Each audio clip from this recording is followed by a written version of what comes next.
नमस्कार मैत्रिणींनो, तर स्वागत आहे माझ्या या नवीन यूट्यूब चॅनलमध्ये। तर मैत्रिणींनो, आजच्या या व्हिडिओ तुम्हाला मी 28 साईज कटोरी ब्लाऊजची अस्तर कटिंग सांगणार आहे। अस्तर आणि ब्लाऊज कटिंग, तरी व्हिडिओ नक्की शेवटपर्यंत बघा। तरी ते मी 1 मीटरचा अस्तर घेतलेला आहे। तर सगळ्यात आधी मी अस्तर सरळ करून घेत आहे। तर ब्लाऊजवरून मापे घेऊन अस्तर कशा पद्धतीने कटिंग करायचे व्यवस्थित सांगणार आहे। तरी व्हिडिओ नक्की शेवटपर्यंत बघा आणि व्हिडिओ आवडला असेल तर लाईक, शेअर आणि सबस्क्राइब करायला विसरू नका। तर इथे मी मापाचा ब्लाऊज घेतलेला आहे। तर सगळ्यात आधी मी उंची मोजून घेत आहे। तर अशा पद्धतीने शोल्डर पासून ते कमरेपर्यंत थोडासा खेचून धरायचा आहे। तर ते उंची आलेली आहे 13 इंच। तर मी आता छातीचा माप काढत आहे। तर बघू शकता लुकची पट्टी असते ना, तिथून आपल्याला अशा पद्धतीने फिटिंगच्या मापापर्यंत मोजून घ्यायचं आहे। तर छाती आलेली आहे 32 म्हणजे 8 इंच, 8चा चौथा भाग 32 इंच आणि कमर आलेला आहे 7 इंच। तर 7चा चौथा भाग 28 इंच। अशा पद्धतीने कमर आणि छाती आपल्याला मिळून जाईल। एकदा माझ्या पद्धतीने तुम्ही ब्लाऊज कटिंग करून बघा, खूप सोप्या पद्धतीने सांगते मी। तर इथे मी उंची घेतलेली आहे। तर पूर्ण उंची होती 13 इंच। तर मी 1 इंच वाढवून घेतलेला आहे कटिंगसाठी। आणि इथे मी तर इथे छाती घेतलेली आहे 8 इंच आणि 2 इंच एक्स्ट्रा घेतलेले आहे शिलाईसाठी। आणि कमर घेतलेला आहे 7 इंच आणि 2.5 इंच घेतलेले आहे मी 1 इंच टक्स पॉईंटसाठी आणि 1.5 इंच शिलाईसाठी। तर इथे मी गळारुंदी घेतलेली आहे 2.25 इंच आणि शोल्डर घेतलेला आहे 3 इंच। तर इथे 5.25 इंच शोल्डर झालेला आहे तयार। तर इथे मी मुंडा अशा पद्धतीने काढत असते। ब्लाऊजचा साईड पार्ट जो असतो तो पार्ट घ्यायचा आणि 1 इंच आपण जशा पद्धतीने मार्किंगसाठी वाढून घेतो तशा पद्धतीने वाढून घ्यायचा आहे। तर आपल्याला इथे मुंडा मिळून जाईल। तर इथे मी पाठीमागील मुंड्याचा आणि समोरील मुंड्याचा आकार देऊन घेत आहे। तर पाठीमागील मुंड्याचा 1.5 इंचावरती दिलेला आहे आणि समोरील मुंड्याचा 1 इंचावरती आकार दिलेला आहे। तर इथे मी समोरील भाग आणि पाठीमागील भाग एकदाच कटिंग करून होईल अशा पद्धतीने मी अस्तर डबल फोल्ड केलेला आहे आणि मार्किंग करून घेतलेला आहे। तर इथे समोरील गळ्याची उंची मोजून घेतलेली आहे। तर इथे समोरील गळ्याची उंची आलेली आहे 6 इंच। तर इथे 6 इंचावरती मी मार्किंग केलेली आहे। तर समोरील गळा आहे गोल, अशा पद्धतीने एकदम परफेक्ट असा गोल आकार देऊन घेतलेला आहे। तर इथे क्रॉस पट्टीचा खालच्या साईडचा आकार मोजून घेत आहे। तर आलेला आहे 3 इंच आणि वरच्या साईडने 2.5 इंच। आता क्रॉस पट्टीचा आकार देऊन घेत आहे व्यवस्थितपणे।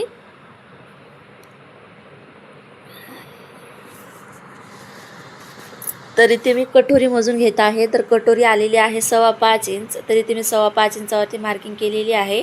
समोरील मुंड्यापासून 2 ते 2.5 इंचावरती अशा पद्धतीने मार्किंग केलेले आहे आणि गळ्याच्या साईडने 1 इंचावरती मार्किंग करून परफेक्ट असा कटोरीचा आकार देऊन घेत आहे, गोल आकार देऊन अशा पद्धतीने। थोडासा 1.5 इंच वाढून घेतलेला आहे आपल्याला शिलाईसाठी, कटोरी व्यवस्थित बसून जाईल।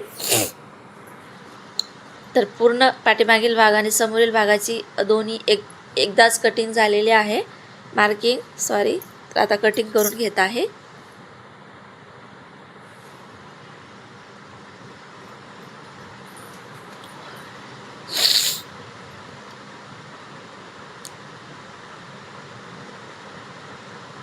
तर आता मी दोन्ही पार्ट सेपरेट करून घेत आहे, पाठीमागील भाग आणि समोरील भाग। आणि जे मार्किंग केलेले आहे ते समोरील भागाची कटिंग करून घेत आहे अशा पद्धतीने।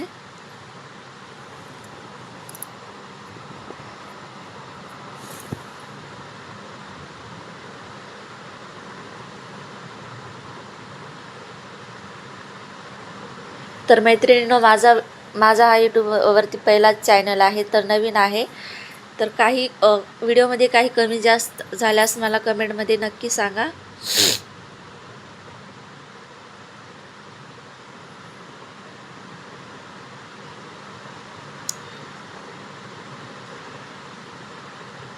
तर इथे समोरील भागाची कटिंग झालेली आहे।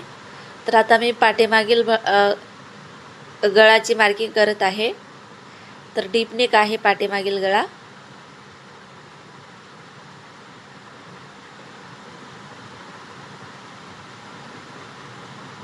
तर कपडा व्यवस्थित करून घेतलेला आहे.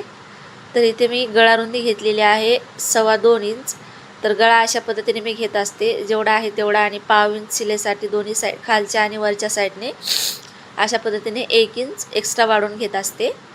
तर इथे मी खालच्या साईडने 3 इंचावरती मार्किंग केलेली आहे, डीप नेक आहे त्याच्यासाठी, आणि वरच्या साईडने गळा रुंदी घेतलेली आहे 2.5 इंच. तर बघू शकता अशा पद्धतीने मी गळ्याचा आकार देऊन घेत आहे. गोल गळा आहे. तर इथे मी पाठीमागील गळ्याचा आकार सुद्धा दिलेले आहे. तर आता कटिंग करत आहे.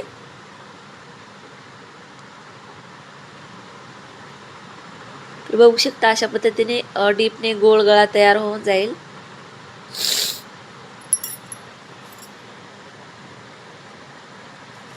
तर इथे मी पाव इंच सोडून बाहीसाठी मी मुंडा मोजून घेत आहे. तर मुंडा आलेला आहे 9 इंच. तर पफ स्लीव आहे.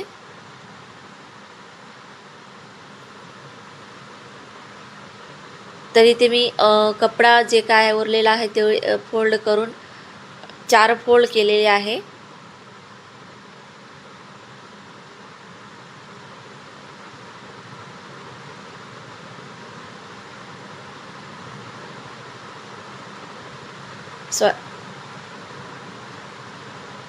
तर इथे मी कपडा 4 फोल्ड केलेले आहे.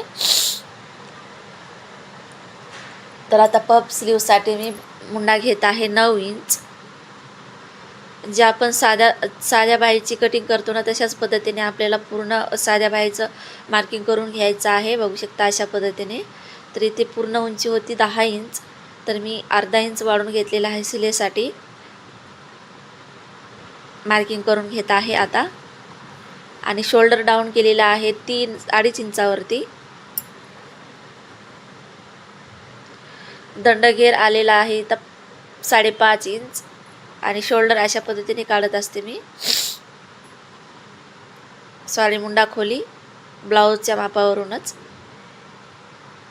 आपल्याला खूप काही असे मापे ब्लाऊजवरून मिळून जातात. तर इथे मी 2.5 इंच घेतलेले आहे वरच्या साईडने, आणि रुंदी पण 2.5 इंचच घेतलेला आहे. तर जास्त फुगा पाहिजे असेल तर तुम्ही 3 किंवा 3.5 इंच घेऊ शकता. तर इथे 4 किंवा 5च प्लेटचा फुगा पाहिजे होता. तर इथे मी कमी घेतलेला आहे. तर अशा पद्धतीने मी बाहीची कटिंग मार्किंग करून घेतलेली आहे, पफ बाहीची. तर आता कटिंग करत आहे.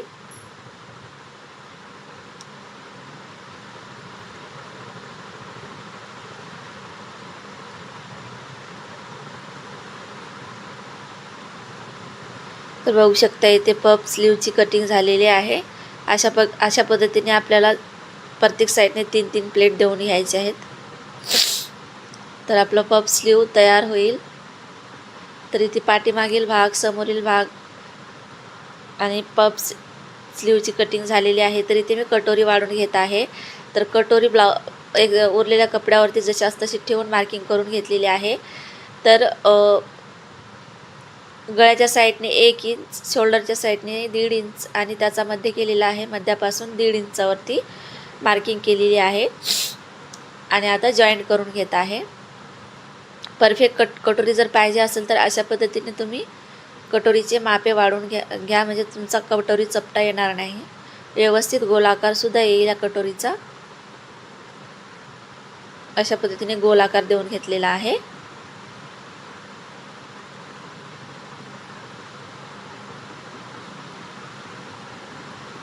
कटोरीची सुद्धा आता कटिंग झालेली आहे.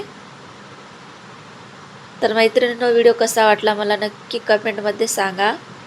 व्हिडिओ आवडला असेल तर लाईक, शेअर आणि सबस्क्राईब करायला विसरू नका. तुम्हाला जर असेच नवनवीन व्हिडिओ पाहायचे असेल तर माझ्या चॅनलला लाईक आणि सबस्क्राईब करा. तर भेटूया आता दुसऱ्या व्हिडिओत. धन्यवाद.